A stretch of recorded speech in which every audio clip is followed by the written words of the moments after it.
बोलिए श्यावर रामचंद्र की जय। पवन पुत्र हनुमान की जय। प्रिय श्रोताओं, आज हम आपके लिए लेकर आए हैं मंगलवार व्रत की कथा, जो इस प्रकार है।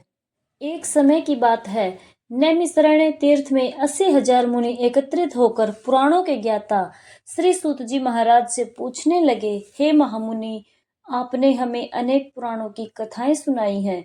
अब आप कृपा करके हमें कोई ऐसे व्रत और कथा बताएं जिसके करने से संतान की प्राप्ति हो और मनुष्य के रोग शोक सभी दुख सभी भय दूर हो जाएं, क्योंकि कलयुग में सभी जीवों की आयु बहुत कम है। फिर इस पर उन्हें रोग चिंता के कष्ट लगे रहते हैं। फिर श्री हरि के चरणों में वे अपना ध्यान कैसे लगा सकेंगे।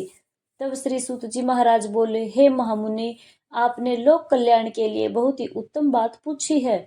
एक समय युधिष्ठिर ने भगवान कृष्ण से लोक कल्याण के लिए यही प्रश्न किया था।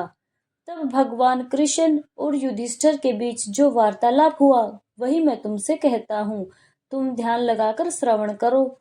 एक समय पांडवों की सभा में श्री कृष्ण जी बैठे थे। तब युधिष्ठिर महाराज ने भगवान श्री कृष्ण से पूछा, हे प्रभु, हे नंद नंदन, हे गोविंद, आपने मुझे अनेकों कथाएं सुनाई हैं। आज आप कृपया करके कोई ऐसा व्रत या कथा सुनाएं जिससे मनुष्य के सभी रोग और चिंताएं भय समाप्त हो जाएं, उसे संतान की प्राप्ति हो। हे प्रभु, बिना पुत्र के जीवन व्यर्थ है। पुत्र के बिना मनुष्य नरकगामी होता है। पुत्र के बिना मनुष्य पितृ ऋण से छुटकारा नहीं पा सकता और ना ही उसका नरक से उद्धार हो सकता है। इसलिए हे प्रभु, पुत्रदायक कोई व्रत बतलाएं। इस पर भगवान श्री कृष्ण ने कहा, हे राजन, मैं तुमसे एक प्राचीन इतिहास सुनाता हूँ। कृपया ध्यान पूर्वक श्रवण करो। कुंडलपुर नाम का एक नगर था। उसमें नंदा नाम का एक ब्राह्मण रहा करता था। भगवान की कृपा से उसके पास सब कुछ था, फिर भी वह बहुत दुखी था और उसका कारण था कि उसकी कोई संतान नहीं थी। उसकी पत्नी सुनंदा बड़ी पतिव्रता स्त्री थी और भक्ति पूर्वक हनुमान जी की आराधना पूजा किया करती थी। मंगलवार का व्रत करती, शुद्ध सात्विक भोजन बनाती और हनुमान जी को भोग लगाया करती थी। हनुमान जी को भोग लगाने के बाद ही वह स्वयं भोजन ग्रहण करती। एक बार की बात है, मंगलवार का दिन था। उस दिन ब्राह्मणी कुछ कार्य में फंस गई और काम की अधिकता के कारण वह हनुमान जी के लिए भोग भी न बना सकी और उसने हनुमान जी का भोग भी नहीं लगाया। ऐसा सोचकर उसे बहुत दुख हुआ। उस दिन उसने कुछ भी नहीं खाया और अपने मन में प्रण कर लिया कि जब अगला मंगलवार आएगा तब वह हनुमान जी को भोग लगाकर ही अन्न और जल ग्रहण करेगी। उसने अन्न जल का पूरी तरह से त्याग कर दिया। अब ब्राह्मणी प्रतिदिन भोजन बनाती, श्रद्धा से अपने पति को भोजन करवाती, पर खुद भोजन नहीं करती और मन ही मन श्री हनुमान जी की आराधना किया करती थी और उनसे क्षमा मांगती रहती। इसी तरह करते करते 6 दिन व्यतीत हो गए। ब्राह्मणी सुनंदा अपने निश्चय के अनुसार भूखी प्यासी रही। अगला मंगलवार आने पर वह प्रातःकाल ही बेहोश होकर गिर पड़ी। ब्राह्मणी सुनंदा की इस भक्ति के प्रभाव से हनुमान जी बहुत प्रसन्न हुए और वहां पर प्रकट होकर बोले, सुनंदा उठो, मैं तुम्हारी भक्ति से बहुत प्रसन्न हूँ। तुम्हें जो वर चाहिए वह मांग लो। सुनंदा अपने आराध्य देव हनुमान जी को अपने सामने देखकर आनंद की अधिकता से विहल हो गई और हनुमान जी के चरणों में गिर गई और बोली, हे प्रभु, मेरे कोई संतान नहीं है, कृपा करके मुझे संतान प्राप्ति का आशीर्वाद देवें, आपकी बड़ी कृपा होगी। तब हनुमान जी ने कहा, ठीक है, जैसी तुम्हारी इच्छा मैं उसे पूर्ण करूंगा। तुम्हें एक कन्या की प्राप्ति होगी। उसके अष्टांग प्रतिदिन सोना दिया करेंगे। इस तरह से कहकर हनुमान जी तो अंतर्ध्यान हो गए। ब्राह्मणी सुनंदा तो बहुत खुश हुई और उसने यह सब समाचार अपने पति से कहा। ब्राह्मण देव कन्या का वरदान सुनकर कुछ दुखी हुए, क्योंकि उन्हें तो पुत्र की इच्छा थी, पर सोना मिलने वाली बात सुनकर वे प्रसन्न भी हो गए। उन्होंने सोचा कि ऐसी कन्या के आने से मेरी निर्धनता भी समाप्त हो जाएगी। हनुमान जी की कृपा से ब्राह्मणी गर्भवती हुई और उसे एक बहुत सुंदर पुत्री की प्राप्ति हुई। वह बच्ची अपने पिता के घर में उसी तरह से बढ़ने लगी जैसे शुक्ल पक्ष का चंद्रमा बढ़ता है। 10वें दिन ब्राह्मण ने उस बालिका का नामकरण संस्कार किया। कुल पुरोहित ने उसका नाम रत्नावली रखा, क्योंकि वह कन्या सोना प्रदान किया करती थी। इस कन्या ने पूर्व जन्म में बड़े ही विधान से मंगल देव का व्रत किया था। रत्नावली का अष्टांग बहुत सोना देता था।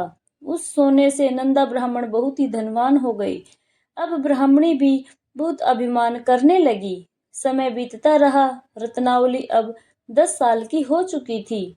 एक दिन जब नंदा ब्राह्मण बड़े प्रसन्न मन थे, तब सुनंदा ने अपने पति से कहा, हमारी पुत्री रत्नावली अब विवाह के योग्य हो गई है। कृपया आप कोई सुंदर और योग्य वर देखकर इसका विवाह कर दें। यह सुनकर ब्राह्मण ने कहा, अभी तो रत्नावली बहुत छोटी है। तब ब्राह्मणी ने कहा, शास्त्रों की आज्ञा है, कन्या 8वें वर्ष में गौरी, 9वें में रोहिणी और 10वें वर्ष में कन्या रजस्वला हो जाती है।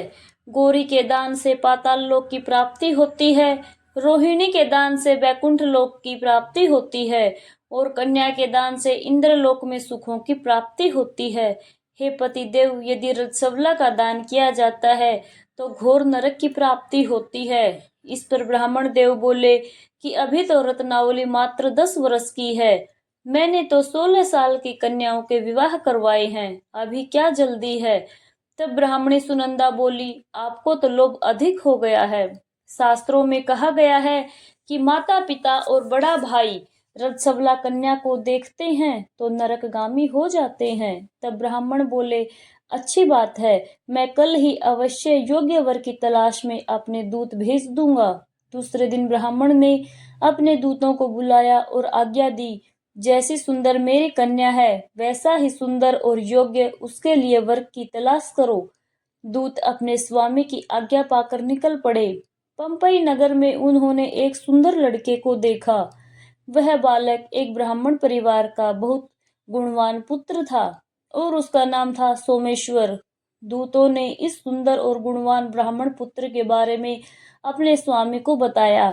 ब्राह्मण नंदा को भी सोमेश्वर बहुत अच्छा लगा। शुभ मुहूर्त में विधि पूर्वक कन्या का दान करके ब्राह्मण ब्राह्मणी संतुष्ट हुए, परंतु ब्राह्मण के मन में तो लोभ समाया हुआ था। उसने कन्यादान तो कर दिया, पर वह बहुत दुखी था। उसने विचार किया कि रत्नावली यहाँ से चली जाएगी। मुझे जो सोना मिलता था वह अब मिलेगा ही नहीं। मेरे पास जो धन था कुछ इसके विवाह में खर्च हो गया और जो बचा है कुछ दिनों में यह भी खत्म हो जाएगा। मैंने तो इसका विवाह करके बहुत बड़ी भूल कर दी। अब कोई ऐसा उपाय हो कि रत्नावली मेरे घर पर ही रहे, अपने ससुराल ना जाए। लोभ रूपी राक्षस ब्राह्मण के मस्तिष्क पर छाता जा रहा था। रात भर उसने अपनी शैया पर बेचैनी से करवटें बदली और करवटें बदलते बदलते उन्होंने एक बड़ा ही क्रूर निर्णय लिया। उसने विचार किया कि जब रत्नावली को लेकर उसका पति सोमेश्वर अपने घर जाएगा तो वह मार्ग में छिपकर उसका वध करवा देगा और अपनी लड़की को अपने घर ले आएगा, जिससे उसे नियमित रूप से सोना मिलता रहेगा और समाज का कोई मनुष्य उसे दोषी भी नहीं ठहराएगा। प्रातःकाल हुआ तो नंदा और सुनंदा ने अपने जमाई और लड़की को बहुत सारा धन दिया और विदा कर दिया। सोमेश्वर अपनी पत्नी रत्नावली को लेकर अपने घर की तरफ चला। ब्राह्मण नंदा लोभ के कारण अपनी मति खो चुका था। पाप पुण्य का उसे कोई विचार ही न रहा।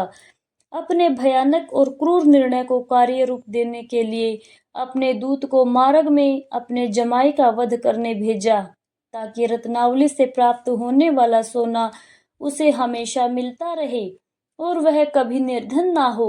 ब्राह्मणों के दूत ने अपने स्वामी की आज्ञा का पालन करते हुए सोमेश्वर का मार्ग में ही वध कर दिया। समाचार पाकर ब्राह्मण नंदा मार्ग में पहुंचा और रोती हुई अपनी पुत्री रत्नावली से बोला, हे पुत्री, मार्ग में लुटेरों ने तुम्हारे पति का वध कर दिया। भगवान की इच्छा के आगे किसी का वश नहीं चलता। तू अब घर पर चल, वहीं पर रहकर अपना शेष जीवन व्यतीत करना।